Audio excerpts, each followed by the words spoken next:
A unit record level dataset is one where each record contains information about the unit record. For example, each row of the dataset might represent a single person's responses to a survey.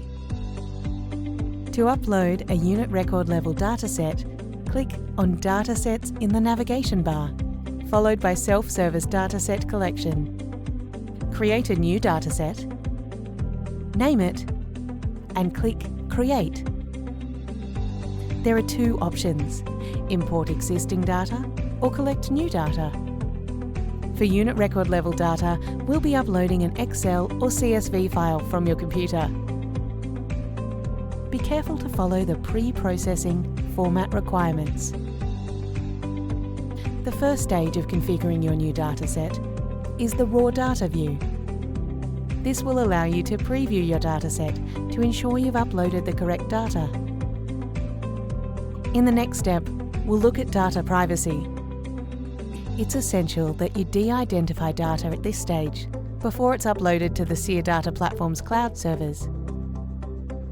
The tool allows you to protect sensitive data by applying a protective hash across chosen columns of your dataset now, before the upload occurs.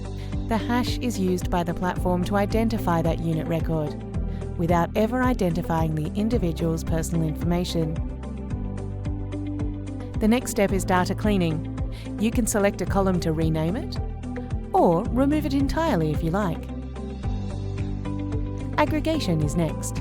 You have the option to aggregate your data to capture different views of it, based on calculations you may want to apply. Auto-aggregation helps you generate the quantities you can measure by. Finally, the configuration view. You're able to see here all the actions you have taken. Verify there is no personally identifiable information, and proceed to upload your new dataset.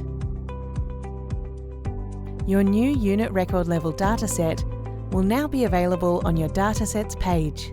For any subsequent uploads, you'll have the option to either overwrite the entire dataset previously created or append it.